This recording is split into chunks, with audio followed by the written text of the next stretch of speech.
Hey everyone, this is Gargay, and today we're going to talk about performance review biases and how you can counter them. I'm an engineering manager who's done a lot of performance reviews, and I've learned a bunch about biases, trying to catch myself to not do this, so I'll be sharing what I know about you today. We'll talk about three things in this video. First, we'll talk about what are biases. Then we'll talk about the types of feedback you might be getting on how specific or how generic this feedback is.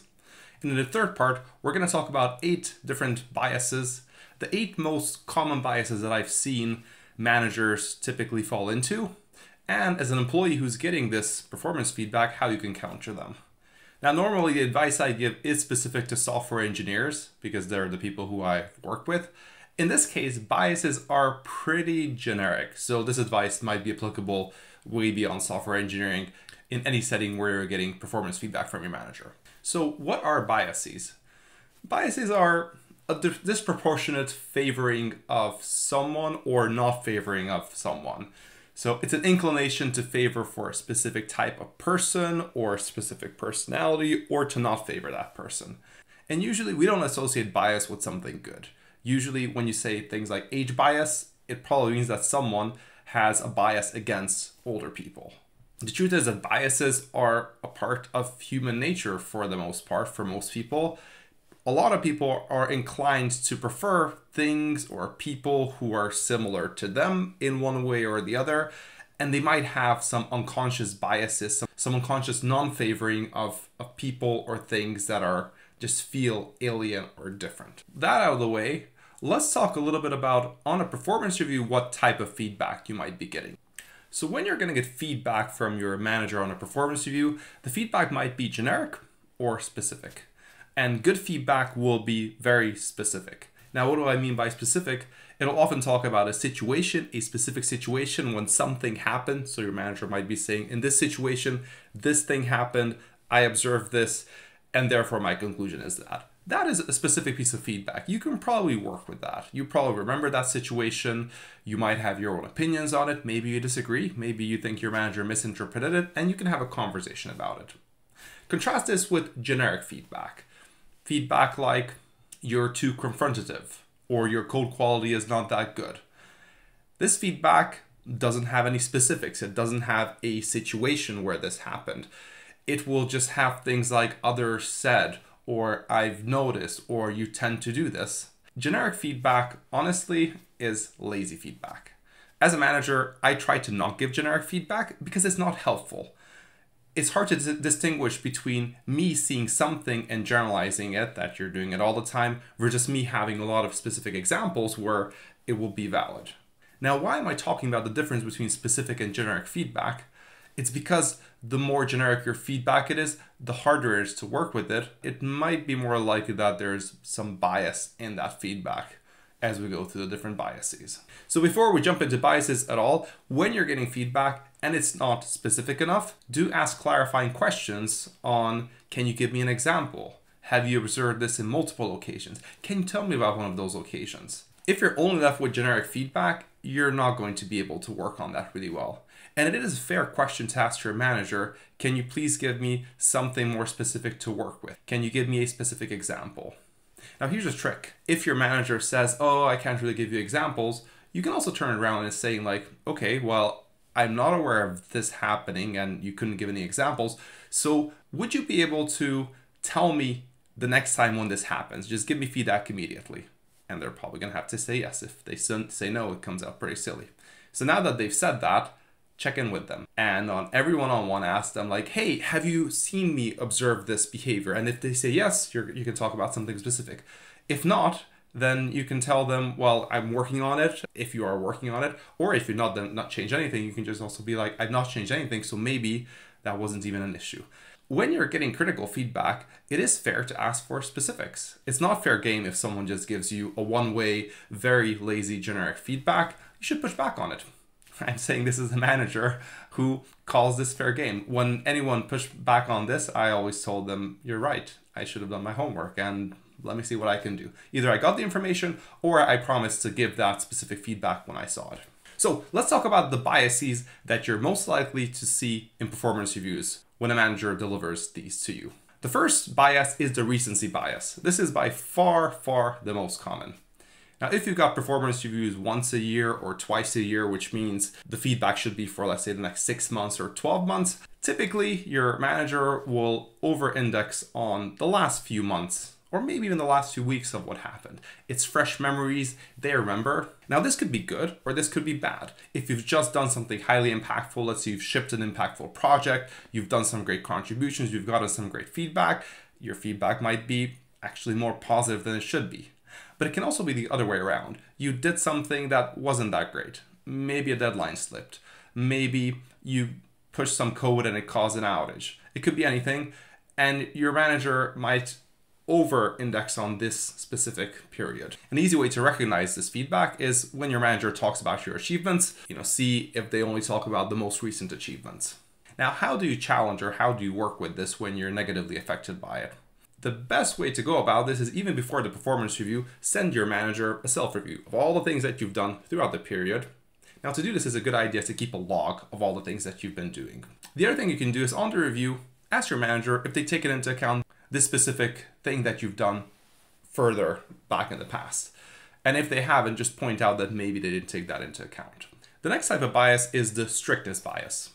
It's when your manager is a lot more tough on you than some other people on the team. You might have some criteria of what your performance should look like or what is meeting expectations, and maybe your manager will put you below expectations and they'll give you examples of why you're meeting it.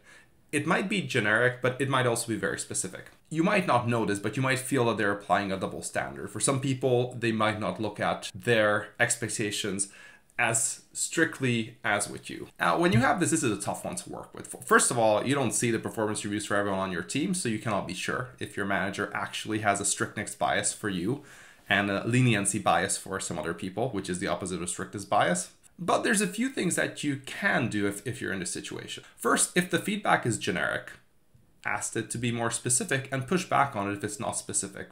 Second, what I mentioned before, if the feedback is generic and your manager cannot provide examples, ask them to say like, hey, can you give me specific examples when you see this happening? Because I'd love to improve, but I can't really if I don't get specific feedback. And another strategy that you can do, depending on the personality of your manager and how you get along, is you can actually embrace it. Some managers can be tough on everyone on their team. Sometimes it happens. And maybe you want to embrace it. Maybe you want to say like, all right, it's clear that my bar for excellence and quality is not where your bar is. I'd like to learn from you. So then get together and set goals that you think will help you meet whatever these expectations are or exceed them. And check in with them frequently. Use one-on-ones, or if you don't have regular one-on-ones, schedule regular one-on-ones where you go through and talk through, here's all the stuff that I'm doing. Here's all the things that I'm doing. Here's all the improvements I'm making. What do you think? Am I there yet? Now, this is going to do two things. And I'm saying this as a manager. First, your manager is probably going to see a lot of the work that you're doing that they didn't see before. And they'll start to appreciate it. They might be like, oh, wow, this person's doing all this thing. Second, they're going to see that you're taking their feedback a lot more seriously, which is always a great thing as a manager. As a manager, you're there to help people. And when you see someone receptive to your feedback, most managers will be happy about this. Third, they're going to get to know you better, and we'll talk about the similarity bias that might play into play there. They're going to get to know your personality better. They'll probably feel a bit closer to you, and that strictness, it might start to go away. At the next performance review, without this, maybe they would have given you a below ratings or a meets. Maybe it's going to be an exceeds because they see that you are taking their feedback, you're putting in the work. So this is my best advice with the strictness bias.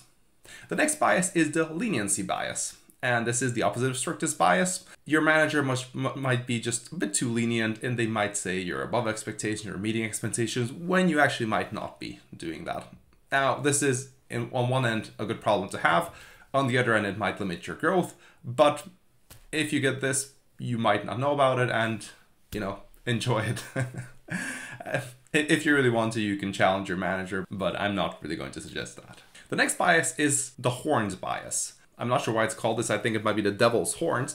This bias is about when you did something negative or when you have one negative trait, this kind of clouds your whole performance review. Let's say you were involved in a project where you messed something up. Maybe it wasn't not a big thing, but maybe it had a big impact, and your manager brings this on at the beginning of your performance review.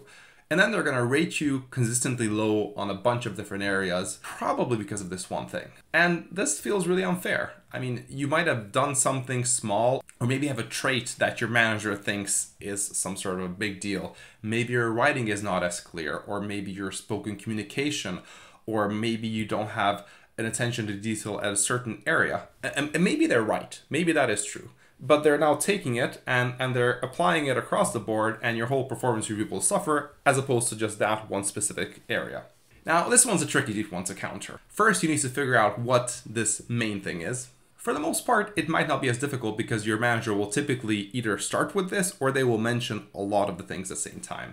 And for example, if you're a software engineer, a coding quality could be something like this, or your attention to detail, or it could also be your documentation or writing emails or anything like that. Anyway, try to figure out what this thing is and then turn it around and challenge them saying, if I improved on this one area, how would you rate this other area that I'm in? Or if it's a specific action that you did, let's say you might have caused an outage or a project might have been late, ask them, if this project was not late, how would you rate my performance on execution and results, if that is a competency, or on software engineering, or on collaboration. Now, if they say that you would then, let's say, meet the expectations, you can kind of push them a bit more, saying, well, if we're talking about a one-off, well, if that's the only thing that's standing between me and meeting, like, is that fair that that one thing impacts so many things? So you can do a little bit of poking. You need to use your judgment here, but you should feel empowered to call out that if there's one specific thing that you also acknowledge that you need to grow on and you want to grow on, it might not be fair to impact your across the board performance, if it shouldn't really. Use your best judgment here. Try to spot what that thing is. Even if you don't feel comfortable pushing back on your manager, you should ask them saying, if I improve in this one area, will that significantly improve my performance in your view? And also ask them, what is the number one thing that you think I should do to grow? What is the number one thing you think I should do to improve? Now, the next bias is the halo bias, which is the opposite of the horns bias. This is when someone has a really good quality or has done something really well, and for the whole performance review, this just kind of outshines everything and pulls them up. The most common halo bias I've seen is this really hardworking person who helped ship this project and they work through nights and days, and their trait was that they're hardworking. They just get great reviews across the board because they saved the project. And if there's areas of, let's say, collaboration or efficiency or architecture or citizenship, they're all going to get really good reviews, even though those areas might have not been that great. Maybe the heroicness or the hardworking was there, but maybe this person didn't really work that smart. But again, in the manager eyes, they did something big, so they're going to get a stellar review across the board. Now, if you are this person, congratulations, because this can play in your favor. You get better performance reviews. Do keep in mind that it might not be fully justified, but hey, enjoy the limelight. What might be the case is you're not this person. There's someone who's getting this review. You might think of who it is, but maybe you don't know because you're not going to know performance reviews. But maybe you're going to get the other end of the stick with some sort of more strict review, or you might have the horns bias where they're going to pull you down on this. So that's a reason to keep in mind. And the halo bias is really something that managers themselves need to look out for to not overshine people. So for example, as a manager, I had engineers who did amazing work, and when it came to performance reviews, I tried to check myself for the halo bias, saying just because this person did so well in this project, does it mean that in this area they're also above expectations? Am I sure there's nothing that this person can do to improve? Because most people do have areas to grow everywhere. Now, the next bias is probably the toughest one, and it's going to be a combination of the previous biases, the way you can notice it, and this bias is called the similarity bias. It's this natural observation that people, and animals as well, they're drawn to similar animals or people. So for example, I'm a white, tall man. I will probably have an unconscious bias for people who look similar like me, who are similarly white or tall or dark-haired or dark-eyed, whatever that is. The way this manifests itself in performance reviews is managers often be more lenient and they will more susceptible to the halo bias for people who are more similar to them. And this could be looks, this could be personality. So if you're outgoing and your manager is outgoing, maybe you'll benefit from a similarity bias. Or if you're an introvert, maybe you're not going to. And of course, it goes the other way around, is when people are different to their managers, their manager just might be more strict with them. So the strictness bias might apply. The horns bias of taking a negative trait that they see as a negative trait might apply. We can see this happening everywhere. For example, this is outside of performance reviews. An entrepreneur told me that a judge who was a white man on a startup competition who was praising a white man who looked similar to this person for their confidence, and for another person who looked very not similar, they were telling them you're overconfident, and they pulled down their scores. So it happens everywhere. Because it's so common, it is hard to work with. So the best thing that you can do is, if you feel that this bias is happening to you, well, you can try to push back on it, but it's hard. You can't just say like, hey, this is similarity bias here. But instead, I think the best strategy is similar to what the strictness bias is. First of all, if the feedback is generic, ask for specifics. Challenge those specifics. Ask them if there's some sort of written competencies. Your job is a bit easier because you can ask like, hey, am I there? And then involve your manager, get them a lot more involved, spend more time with them, tell them, I want to grow, I want to get better, and show them your work continuously on what you're doing. Check in with them, set goals together with them, saying, how am I doing? Am I getting there?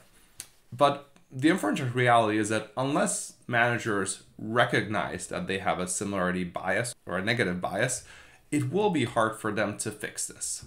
You're not going to be able to fix this on your own. Hopefully, most managers are not like this, but again, I can't talk for other people, unfortunately. Bias number 7 is the central tendency bias. And this is the tendency that if you tell a manager you have 10 people in your team and you need to separate the high performers, low performers, and middle performers, most managers, and you need to give a score from 1 to 3 for each people, sorry, from 1 to 5 to each people, most managers will give a 3 to everyone. They just feel as their team, they know, Rob might not be as great and Alice might be a little bit better, but they feel it's a team. I don't want to single any person out. And this is just human nature, especially when you're thinking about a team. It is hard. Even when I have to rate people, it feels really hard to say like this person is not as good as the others, because in reality, your team is probably pretty good. That's how most managers feel about their teams.